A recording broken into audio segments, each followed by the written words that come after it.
Clarkson's farm. Caleb Cooper goes abroad for first time. Clarkson's Farm star and Oxfordshire farmer Caleb Cooper has travelled abroad for the first time ever. The world was first introduced to Mr. Cooper back in 2021 when the first season of the now globally popular documentary was released on Prime Video. Documenting the day-to-day life of running a farm, Clarkson's Farm showed Jeremy Clarkson getting to grips with his diddly squat farm in Chadlington. One of the breakout stars from it was young local farmer Caleb Cooper, who has featured heavily in the following 2 seasons. Viewers enjoyed many of the aspects of the 26-year-old's somewhat sheltered life, with one fact being a particular eyebrow raiser. The young farmer from Chipping Norton, close to Diddley Squat Farm, previously said he would prefer to stay closer to home and had never been abroad. Speaking to Virgin Radio UK, he said, "I've never been on a train. Never been on a bus. Never been in a taxi, swear on my life. I've never been on a boat." Yet in a surprising turn of events, Mr. Cooper has seemingly made the trip away from the UK at long last, being pictured in a European city that appears to be Bruges. Jeremy Clarkson updated fans of the news with a photograph on Instagram alongside a humorous caption which said, "Wonders have ceased. It's abroad."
Jeremy Clarkson and Caleb Cooper stuck at Sevington Inland Border Facility in Ashford for hours. Jeremy Clarkson became stuck for hours at a gigantic Kent lorry park while waiting for paperwork to be signed. The TV presenter stopped at Sevington Inland Border Facility in Ashford on his way to the Netherlands to film Clarkson's Farm, his hit Prime Video series.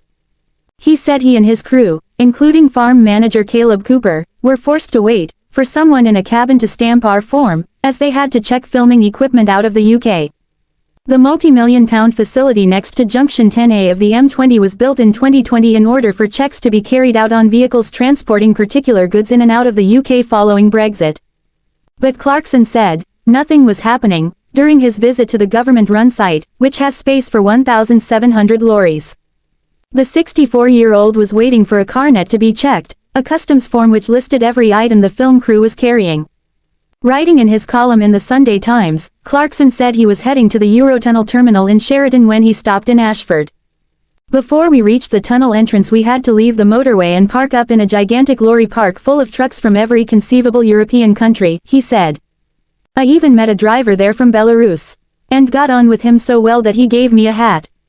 More has been spent in this place on high-visibility jackets than the NHS spent on PPE during COVID. And what was happening? Nothing, as far as I could tell. No lorries were being opened and checked.